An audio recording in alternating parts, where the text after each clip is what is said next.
इमरान खान की जख्मी टांग को वजह बनाकर उन्हें झूठा साबित करने की कोशिश और एक नया प्रोपिगंडा मोहसिन बेग सहाफ़ी की तरफ से किया गया। आज इस चीज़ का भी पोस्टमार्टम करेंगे। अरशद शरीफ JIT तफ्तीश में संजीदा क्यों नहीं है? पाकिस्तान में आटे की असूल की जंग और जिंदगियां निगलने लगी। तहरीक इंसाफ कैसे एक बड़े बंवर में फंस गई? परवेज़ इलाही का बयानिया, तहरीक इंसाफ दो हिस्सों में बट गई। इमरान खान असेंबलियों से इस्तीफ़ा देने पर पार्टी रहनुमाओं को राज़ी करने में मसरूफ़। आज हम इन नुकात के ऊपर आपसे बात करेंगे। अस्सलाम वालेकुम, आप देख रहे हैं गोरखधंधा अबरार कुरैशी। आपसे मुखातिब हूं। इमरान खान के ऊपर तोशाखाना घड़ी का केस भी बनाया गया चोरी करने के हवाले से, जबकि उन्होंने बेची और जबकि उन्होंने ख़रीदी, जबकि उन्होंने खुद से तोहफे के तौर पे हासिल की।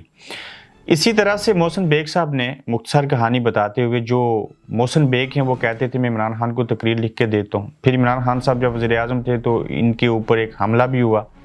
नो डाउट कि वो एक गलत इक़दाम था, मगर मोहसिन बेग का ये कहना कि मैं इमरान को तकरीरें लिख के देता था, उनकी तकरीरें ऐसे ही गलत हैं जैसे उन्होंने आज ये ट्वीट की। उस ट्वीट के अंदर उन्होंने लिखा गया, पहले ये देखें और फिर मैं आपको साबित करके दिखाता हूँ कि ये सारा माजरा है क्या, और मेरे जैसा एक आम आदमी भी, एडिटर और सहाफ़ी भी जो है वो इसको ठीक कर सकता है। उनके ट्वीट का स्क्रीनशॉट देखिए। वो कहते हैं राना सनाउल्लाह ठीक ही कहता था, जुबान देखिए, कि ये गड़ी चोर फसाती खान एक नंबर का 2 नंबर इंसान है। वीडियो में इसकी ड्रामेबाजी खुद देख लें।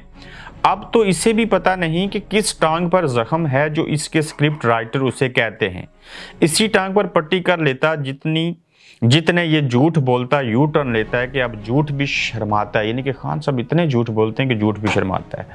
अब जरा आइए कि ये सारा ड्रामा क्या है और हम भी मोहसिन बेग साहब को समझाते हैं। नाजरीन, आप सबसे पहले ये 2 तस्वीर देखिए।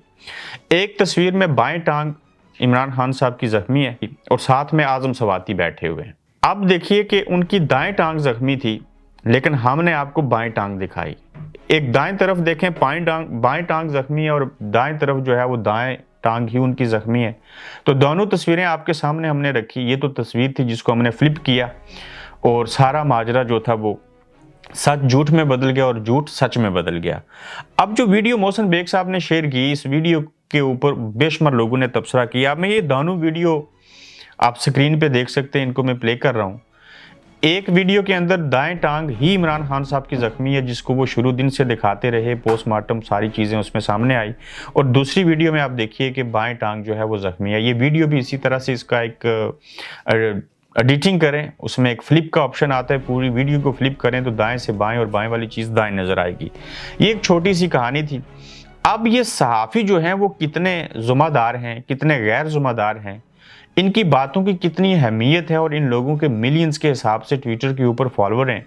ये अपने आप को सहाफ़ी कहते हैं और फिर सियासतदानों की तकरीरें करने का भी जो है वो जवाज़ बनते हैं, और वो इस बात की तस्दीक करते हैं, इस बात का दावा करते हैं कि हम इमरान खान को तकारीर लिख के देते रहे। और इनकी तकारीर लिख के देनी इमरान खान को और इनकी बातों में कितनी सच्चाई है, उन सब चीज़ों का जो सबूत है वो ये है कि इनका एक झूठी वीडियो को ट्वीट करना और ये कहना कि इमरान झूठ बोलते हैं, और पहले दाएं टांग जख्मी दिखाई और अब उन्होंने बाएं टांग जख्मी दिखाई, जबकि ये 5 मिनट का भी काम नहीं है सही को गलत बनाना और गलत को सही करना।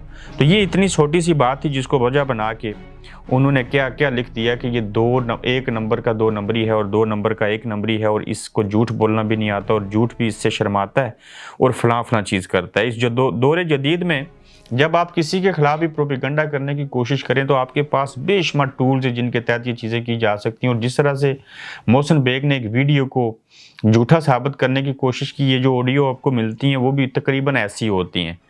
अच्छा, अरशद शरीफ साहब के हवाले से जो कहानी थी वो अभी तक हल नहीं हो सकी, और जो अरशद शरीफ केस में तफ्तीशी टीम थी JIT थी, वो अरशद शरीफ की जाने वाली FIR के एक भी मुद्दई को तलब नहीं कर सकी, जिसकी वजह से अरशद मुल्क छोड़कर उस वक्त गए थे।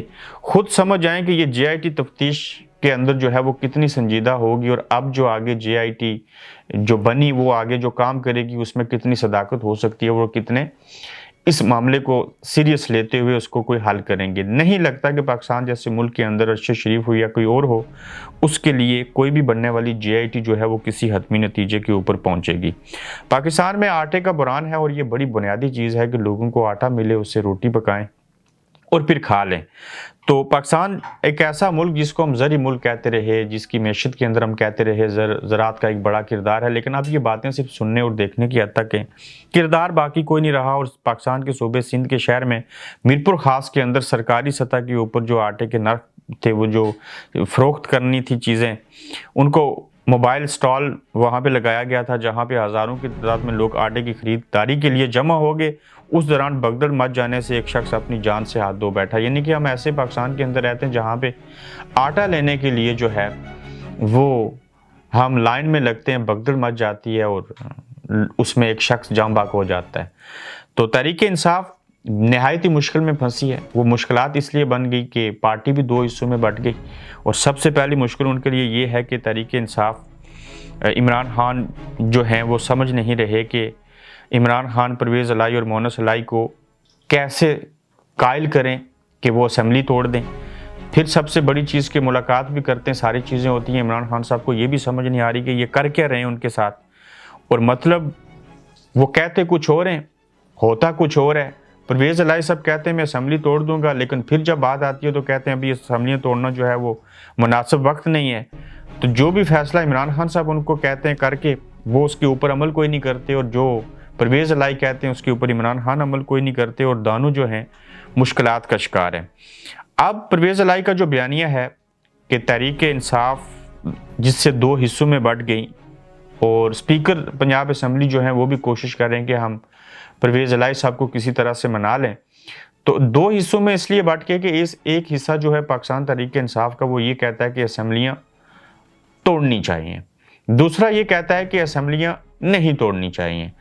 अब जो लोग कहते हैं कि असम्बलियाँ तोड़ दें, उनकी तादाद जो है वो कम है, जो चाहते हैं कि असम्बलियाँ न तोड़ें उनकी तादाद जो है वो बहुत ज़्यादा है। तो ऐसी सूरत हाल में जब असम्बली तोड़ने की बात इमरान खान करते हैं तो जिसने असम्बली तोड़नी है परवेज़ इलाही, वो भी नहीं मानते। स्पीकर जो हैं वो तो इमरान खान साहब के साथ है ही हैं। मोनस इलाही 12 मरतबा मुलाकात कर चुके इमरान खान साहब से, और उन्होंने दबे लफ्ज़ों में नहीं, वाज़ेह लफ्ज़ों में खान साहब को आखिरी मुलाकात में कह दिया था कि दूसरे महीने के आखिर तक, फरवरी तक आप सोचें भी ना कि हम असेंबली तोड़ेंगे, और उसके बाद भी हम देखेंगे कि असेंबली तोड़नी है या नहीं तोड़नी है। और ये मैंने आपको 2 हफ्ते पहले खबर दी थी कि मोनस इलाही ने खान साहब को वाज़ेह तौर पे कह दिया कि असेंबली हम फरवरी के आखिर तक नहीं तोड़ेंगे, उसके बाद देखा जाएगा। ऊपर से इन्होंने सुप्रीम कोर्ट को भी लिख के दे दिया है कि हम असेंबली नहीं तोड़ेंगे, और खान साहब को भी लिख के दे दिया कि हम असेंबली जब आप कहेंगे तो हम तोड़ देंगे।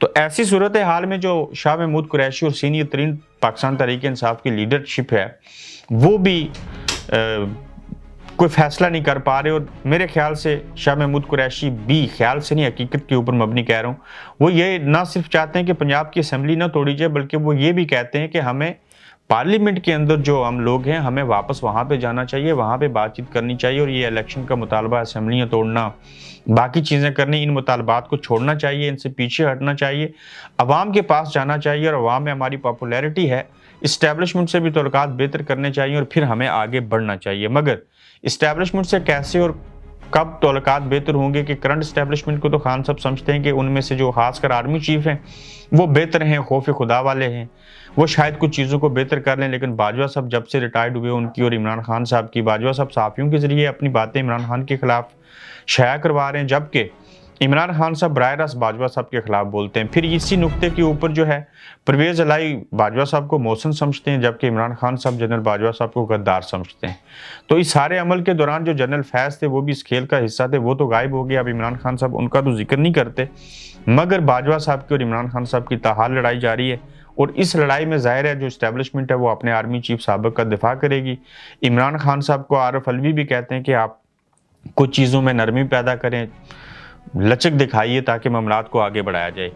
अच्छा, जहाँ पे असेंबली परवेज़ इलाही नहीं तोड़ना चाहते और पार्टी रहनुमाओं को इमरान खान मनाना चाहते हैं, तो वो इस बात के लिए मना रहे हैं कि पार्टी रहनुमा जो हैं वो इस्तीफ़ा दे दें और इमरान खान साहब उनको राज़ी करने की कोशिश करें। यानी कि मैं पार्टी का वो सरबराह है इमरान खान, उन्हीं की पार्टी के MPs हैं और उन्हीं को मनाने की कोशिश करें कि आप इस्तीफ़े दे दें।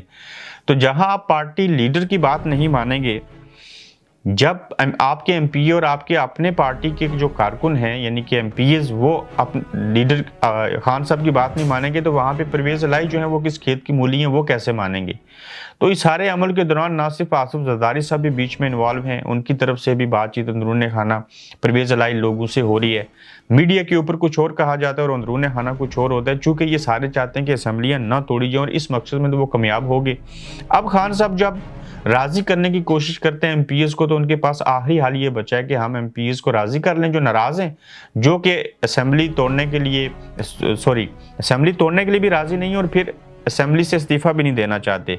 तो ये इमरान खान साहब जो एमपीएस को राजी करने की कोशिश करते हैं, अब देखना ये होगा कि कितने रहनुमाओं को इस्तीफा देने पर वो राजी कर पाते हैं।